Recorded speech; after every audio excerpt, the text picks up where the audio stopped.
You're just showing up once every 4 years to do that? You're not serious.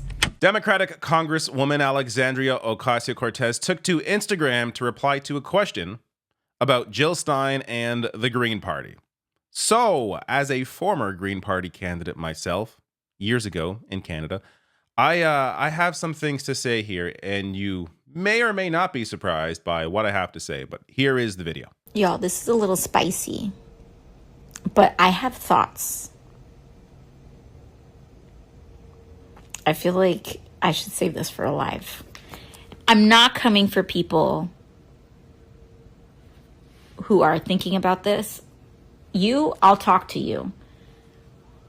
What I have a problem with is the fact that if you are running for president, you are the de facto leader of your party. And first of all, trust me on this. I run as a third party candidate in New York. I'm also run as a working families party candidate in addition to running as a Democrat. Because trust me, I've been on record about my criticisms of a two-party system. So this is not about that. But you are the leader of your party.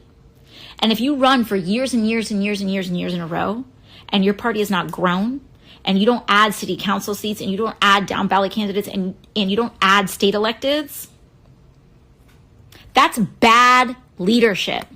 And that to me is what's upsetting.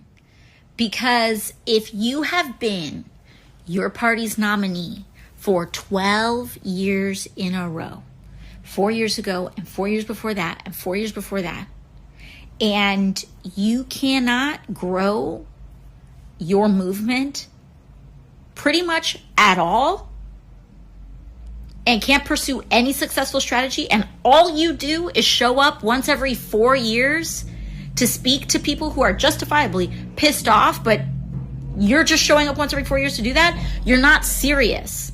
You're not to me, it does not read as authentic. It reads as predatory. I'm sorry. I'm just saying it. Because as a person, I endorse working families party candidates. I endorse DSA candidates. I take risks, and I endorse even in primaries against Democrats when it's merited. What does this person do to grow power? All right.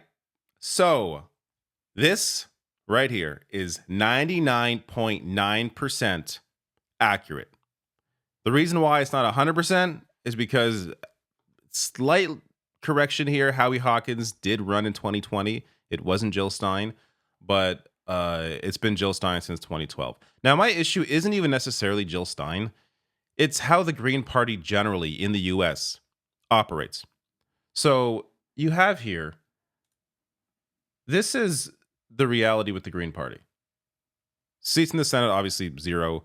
House, 0. State governorships, 0. State upper chambers, 0. State lower chambers, 0. Territorial governorships, 0. Territorial upper chambers, 0.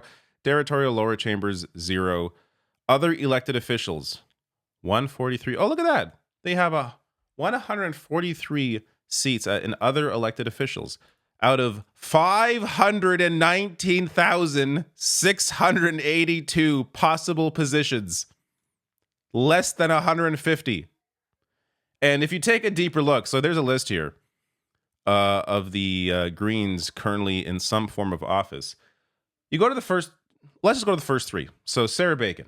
All right, Sarah Bacon. Good for her. She's a neighborhood council. Ran unopposed. All right, but this must be a one-off, right? Can't be everybody. The second person on that list, Alexander Zukis. Good for him. Community Planning Committee. Good job. Ran unopposed. All right, let's go to the third on the list. Jessica here for Water District Board of Trustees. Nonpartisan. It doesn't seem to be unopposed. Incumbent candidate. Okay, let's take a deeper look at the certified results where, she did run unopposed. But there was a write-in vote for 2 other votes there, and a blank or void were 3 votes. My point being, it's not to take away from any of these positions. This is exactly where the Green Party should be focused on more local state positions. The issue here is the Green Party itself, the Green Party, the apparatus, whatever function exists in the party, whoever works at the Green Party. There is no coordinated effort to actually grow the party. because they are not helping these are people running unopposed, or they become Greens after they come in as independents. They decide, hey, I want to be part of the Green Party, whatever, good for them. But the actual party itself is not doing anything to win these races. There was no real investment. If the party wanted to grow, they would invest in, I don't know, one of these seats. Invest somewhere. Try to win something. Try to actually grow the party. They would find a place that there are, I'm sure, many districts in the US where people are unhappy with both the Republican Party and the Democratic Party. Try to invest on the ground. Put some real effort into winning a seat. But that simply is not there. This is a every 4-year vanity run for whoever's at the top of the ticket to chastise others for not taking the perfect position on everything, because they know themselves they're not going to win. So they're just doing it to be like, hey, you should be taking our positions. And then they end up losing because they're not a serious party. There are levels of issues here, right? So one, of course, the party itself, as I discussed, major issue, not focusing on just, some state seats or something. The other issue, of course, is the electoral system. It's first past the post. And, it's not even a parliamentary system where, in Canada, I still think voting Green largely is a waste of time, depending on what riding you're in. If you're in one where the Green Party is actually competing, because the Green Party in Canada does focus on every, few years, or whenever there's an election, they tend to focus on a few different spots. They aren't crazy trying to do a whole, we're going to form government. They're not nuts. They realize they're not going to, be able to form a government and have a prime minister. But they tend to focus on a few places where they think they can win some seats. That is what the U.S. Green Party should be doing, but they don't.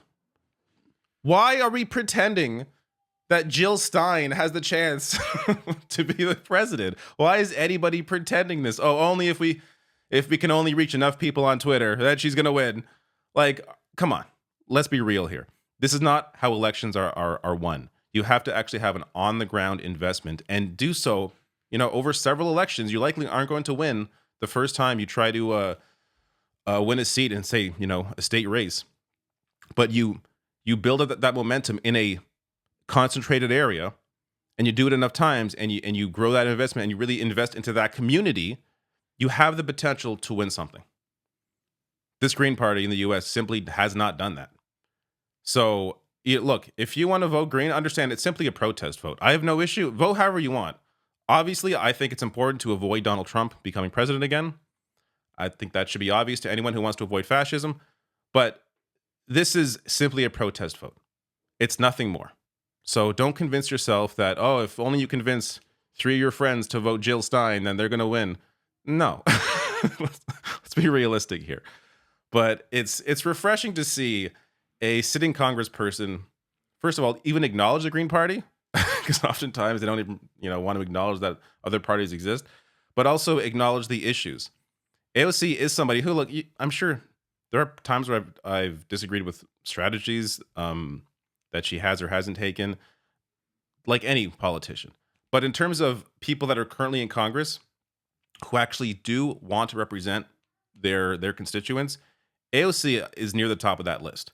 So this is someone who actually does understand the importance of combating a two-party system, has investments in the Working Party, the Working Families Party, in the DSA, in a way that very few other politicians in the Democratic Party do.